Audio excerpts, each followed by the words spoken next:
Hi friends, मेरे YouTube channel bite post में आपका स्वागत है। आज मैं आपको बताने जा रही हूँ कि आईटीबीपी टेली कम्युनिकेशन में वैकेंसी आया है, जो कि 526 पोस्ट यानी कि सभी पोस्ट कितना है, कुल मिलाकर 526 पोस्ट पे भर्ती निकला हुआ है वैकेंसी। और कौन से पोस्ट है तो सब इंस्पेक्टर का है, हेड कांस्टेबल और कांस्टेबल का है। और 10th और 12th पास जो है इसमें आवेदन कर सकते हैं। तो आगे देखते हैं क्या क्या और इसमें एजुकेशन क्वालिफ़िकेशन खोज रहा है और कितने पोस्ट पर कितना कितना वैकेंसी निकला हुआ है, सारा कुछ आगे देखेंगे। और कौन कौन से लोग जो हैं फॉर्म फिल कर सकते हैं, आगे सारा कुछ दिया हुआ है तो मैं बता रही हूँ। यहाँ पे है कि आईटीबीपी दूरसंचार में सब इंस्पेक्टर, हेड कांस्टेबल और कांस्टेबल के 526 पदों पर भर्ती है। ऊपर अभी मैं बता चुकी हूँ। 14 दिसंबर तक आवेदन कर सकते हैं, यानी कि फॉर्म फिल कब तक होगा, 14 दिसंबर तक। 14 दिसंबर तक इसमें आप फॉर्म फिल कर सकते हैं। कौन से पोस्ट में कितना वैकेंसी आया है जो मैं बताती हूँ। तो सब इंस्पेक्टर टेली कम्युनिकेशन के लिए कितना पोस्ट है, 92 पोस्ट है सब इंस्पेक्टर के लिए। और हेड कांस्टेबल के लिए पोस्ट है 383। सब इंस्पेक्टर के लिए है 92 पोस्ट, हेड कांस्टेबल के लिए है 383 पोस्ट और है नीचे। और कांस्टेबल टेली कम्युनिकेशन के लिए है 51 पदों पर। कुल मिलाकर कितना हो गया, 526 रिक्त पदों पर भर्ती। कांस्टेबल टेली कम्युनिकेशन के लिए 51 पोस्ट है और ये हेड कांस्टेबल के 383 है, सब इंस्पेक्टर के लिए 92 है। और आगे है जिसमें फीमेल के लिए अलग पोस्ट है और मेल के लिए अलग है, जिसमें कि 447 पोस्ट जो है वो मेल के लिए है यानी पुरुषों के लिए, और 79 पोस्ट जो है वो महिला के लिए यानी कि फीमेल के लिए निर्धारित किया गया है। इस भर्ती में ऑनलाइन कब से स्टार्ट होगा, तो ऑनलाइन आपका स्टार्ट होगा 15 नवंबर से। 15 नवंबर से आप इस फॉर्म को क्या कर सकते हैं, फिल कर सकते हैं आईटीबीपी का। और 14 दिसंबर इसका लास्ट डेट है। और आगे है कि आईटीबीपी दूरसंचार भर्ती आवेदन शुल्क, इसमें फ़ी कितना लगेगा, इसमें फ़ी कितना होगा। तो इसका फ़ी जो है इस भर्ती में ऑनलाइन मोड यानी ऑनलाइन फॉर्म फिल होगा। और सब इंस्पेक्टर के लिए जितना सारा पोस्ट है सभी पोस्ट के लिए अलग अलग इसमें क्या है, आपको फ़ी देना होगा, यानी कि जो आवेदन शुल्क है वो अलग अलग, सब पोस्ट के लिए अलग अलग आवेदन शुल्क है। तो इसमें देखते हैं सब इंस्पेक्टर के पोस्ट के लिए जो है इसमें समान, यानी कि जनरल के लिए, ओबीसी के लिए और ईडब्ल्यूएस के लिए, जनरल ओबीसी और ईडब्ल्यूएस को जो भी इसमें आते हैं जनरल में, ओबीसी में और ईडब्ल्यूएस में, तो उनको 200 रुपया लगेगा। और नीचे है हेड कांस्टेबल, जो भी हेड कांस्टेबल का फॉर्म फिल करेंगे एवं कांस्टेबल के लिए तो समान, यानी कि जनरल में, ओबीसी और ईडब्ल्यूएस तीनों के लिए कितना फिल लगने वाला है, 100 रुपया लगने वाला है। और इसमें SC ST नहीं है, ईडब्ल्यूएस है, ओबीसी है और जनरल है, उनको 100 रुपया लगेगा हेड कांस्टेबल और कांस्टेबल के लिए। और सब इंस्पेक्टर पोस्ट जो भी सब इंस्पेक्टर पद के लिए फॉर्म फिल करेंगे उनको समान, यानी कि जनरल, ओबीसी और ईडब्ल्यूएस को 200 रुपया लगेगा। और आगे है अनुसूचित जाति यानी SC ST को कितना फ़ी लगेगा, आवेदन करना बिल्कुल निःशुल्क है, यानी SC ST जो भी कैंडिडेट SC ST से आते हैं उनको कोई भी फ़ी नहीं देना पड़ेगा, यानी फॉर्म फिल करने के लिए कोई भी फ़ी नहीं लगेगा, निःशुल्क है। और जो भी जनरल से आते हैं, ओबीसी से आते हैं, ईडब्ल्यूएस से आते हैं, उनको 100 रुपये लगेगा हेड कांस्टेबल के लिए। और सब इंस्पेक्टर के लिए जो आते हैं वो 200 रुपये लगेगा, यानी सब इंस्पेक्टर पोस्ट पे जो भी फॉर्म फिल करेंगे उनको जनरल, ओबीसी, ईडब्ल्यूएस से जो आते हैं उनको 200 रुपये लगेगा। और SC ST को इसमें कोई फ़ी नहीं देना होगा। और आईटीबीपी दूरसंचार भर्ती आयु सीमा, इसमें कितने एज वाले लोग भर सकते हैं, तो सब इंस्पेक्टर पोस्ट के लिए जो 20 से 25 साल तक का एज है, सब इंस्पेक्टर पोस्ट के लिए कितना है, 20 से 25 साल। और हेड कांस्टेबल पद के लिए है 18 से 25 साल। और जो भी लोग हेड कांस्टेबल का पोस्ट फिल करेंगे तो उनके लिए कितना होगा, 18 से 25 साल उनके लिए है एज। और एज में भी छूट दिया जाएगा, इसमें एज में छूट दिया जाएगा। और जो कांस्टेबल पद के लिए और जो कांस्टेबल का फॉर्म फिल करेंगे वो 18 से 23 साल, यानी कि सबसे कम एज कांस्टेबल पोस्ट के लिए है। और हेड कांस्टेबल के लिए 18 से 25 और सब इंस्पेक्टर पद के लिए है 20 से 25 साल। और इसमें जो है आयु की गणना कब से किया जाएगा, 14 दिसंबर 2024 से तारीख के आधार पर होगी। आरक्षित वर्गों के अभ्यर्थियों को अधिकतम आयु सीमा छूट दी जाएगी, यानी जो भी आरक्षित हैं, जिनको भी जो भी SC ST ये सबसे आते हैं तो उनको क्या आयु में छूट दिया जाएगा, जो यहाँ पे बोला गया है। और नीचे है कि आईटीबीपी दूरसंचार भर्ती शैक्षणिक योग्यता, यानी कि एजुकेशन क्वालिफिकेशन क्या पूछ रहा है। तो सब इंस्पेक्टर पोस्ट के लिए, जो भी सब इंस्पेक्टर पोस्ट के लिए कितना है, आईटी या कंप्यूटर साइंस संबंधित विषय से बीटेक किए हुए हों, या फिर बीई या फिर बीएससी डिग्री होनी चाहिए, बीएससी होनी चाहिए, जो कि आईटी से या फिर कंप्यूटर साइंस से किए हुए हैं, बीटेक, बीई या फिर बीएससी डिग्री, या ये आपका होगा। तो आप किस पोस्ट पे फॉर्म फिल कर सकते हैं, सब इंस्पेक्टर पोस्ट के लिए। और आगे है हेड कांस्टेबल पोस्ट के लिए है विज्ञान संकाय, यानी कि बीसीए से 12th पास के साथ संबंधित विषय से डिग्री या डिप्लोमा, एवं कांस्टेबल पद के लिए 10वीं पास। और जो कांस्टेबल पद के लिए फॉर्म फिल करना चाहते हैं उनके लिए 10th पास, वो 10th पास होना उनके लिए ज़रूरी है। कांस्टेबल के लिए, हेड कांस्टेबल के लिए, यानी कि जो कि साइंस से बोल सकते हैं, साइंस से 12th किए हों और संबंधित विषय से डिप्लोमा, डिग्री एवं डिप्लोमा या फिर डिप्लोमा जो भी किए हुए हैं, तो वो इस हेड कांस्टेबल पोस्ट के लिए फॉर्म फिल कर सकते हैं। जो 10th पास है वो कांस्टेबल पोस्ट के लिए फॉर्म फिल कर सकते हैं। ये जो है आपके लिए बहुत ही अच्छा मौका है। जो भी 10th पास के लोग हैं, जो भी 10th पास स्टूडेंट हैं, सभी जो हैं एक कांस्टेबल पोस्ट के लिए फॉर्म फिल कर सकते हैं। तो जो 10th पास हैं वो स्टूडेंट इस फॉर्म को आराम से फॉर्म फिल कर सकते हैं कांस्टेबल पोस्ट के लिए। जो हेड कांस्टेबल के लिए हैं वो जिनका भी साइंस सब्जेक्ट है 12th में, यानी पीसीए मतलब होता है फिजिक्स केमिस्ट्री मैथ, यानी कि इससे जो 12th किए हुए हैं वो भी हेड कांस्टेबल का पोस्ट पे फॉर्म फिल कर सकते हैं, या फिर डिप्लोमा के साथ संबंधित विषय से डिग्री एवं डिप्लोमा, जो डिप्लोमा किए हुए वो भी फॉर्म फिल कर सकते हैं। और यहाँ पे बोला गया है दूरसंचार भर्ती चयन प्रक्रिया आपका इसमें कैसे मतलब सिलेक्शन कैसे होगा।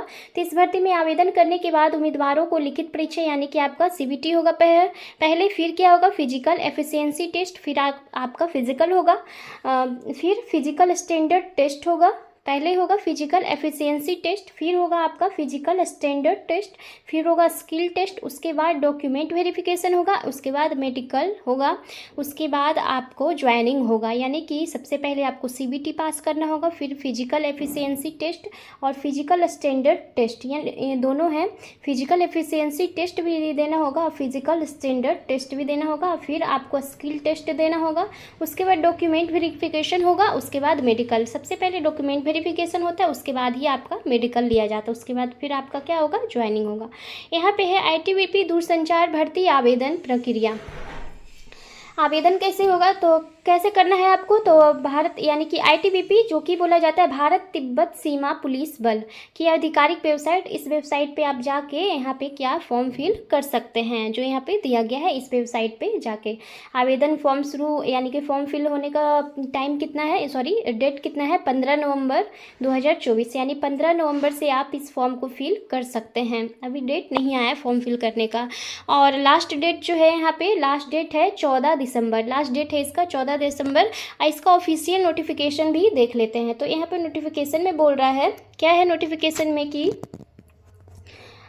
Windows advertisement for requirement to the post of sub inspector, head constable and constable telecommunication in ITBP direct entry exam 2024।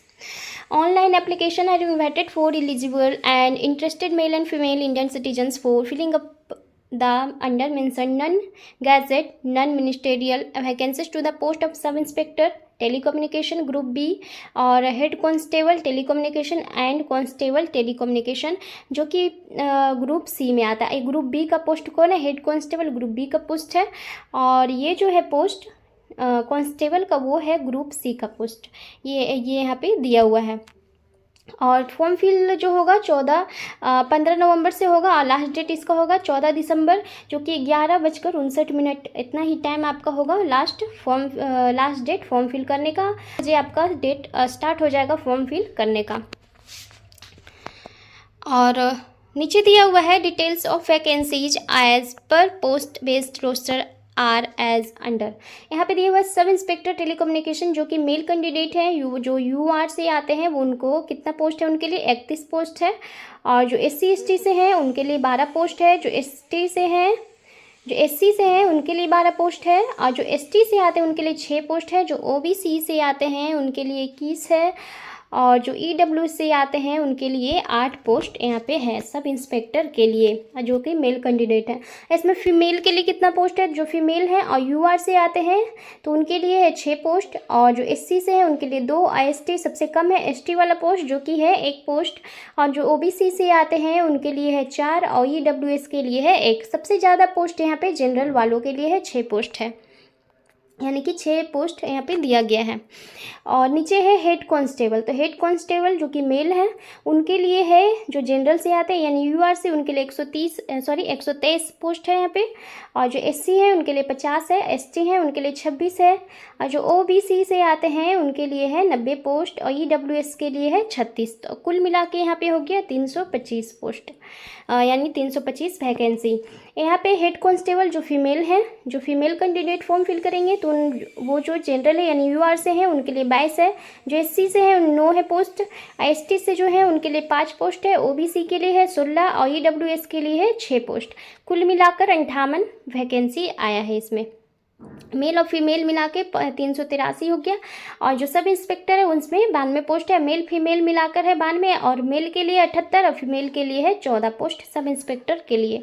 और जो हेड कांस्टेबल में फॉर्म फिल करेंगे उनके लिए मेल के लिए 325, फीमेल के लिए है 58, और कांस्टेबल में जो फॉर्म फिल करेंगे और उनके लिए मेल के लिए कितना है, UR में जो आते हैं वो 19 है, और जो SC में आते हैं 7 है उनके लिए पोस्ट, और जो ST में आते हैं उनके लिए 2 पोस्ट है, और जो OBC में आते हैं उनके लिए 11 है, और EWS के लिए इसमें 5 पोस्ट रखा गया है।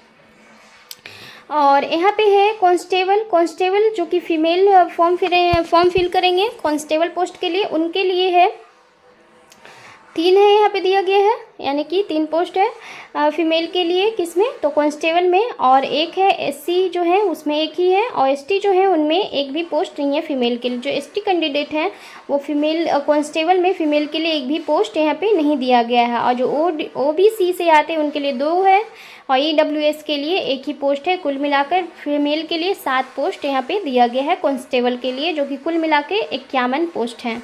और यहाँ पे देख लेते हैं आपका सैलरी कितना मिलने वाला है। तो जो सब इंस्पेक्टर में फॉर्म फिल करेंगे, सब इंस्पेक्टर यानी पोस्ट के लिए है 35,000 से 1,12,400 लेवल 6 का यहाँ पे आपको सैलरी मिलने वाला है। इसमें एज है 20 से 25 साल एज, उधर भी मैं बता चुकी हूँ कितना एज आपका पूछ रहा है। यहाँ पे है सैलरी हेड कांस्टेबल में जो फॉर्म फिल करेंगे हेड कांस्टेबल पोस्ट के लिए, तो उनका सैलरी मिलेगा 25,500 से लेकर 81,100 रुपया, जो कि लेवल 4 का लेवल 4 पे उनका पे मिलने वाला है। और जो कांस्टेबल पोस्ट के लिए फॉर्म फिल करेंगे तो उनके लिए सैलरी हो जाएगा 21,700 से लेकर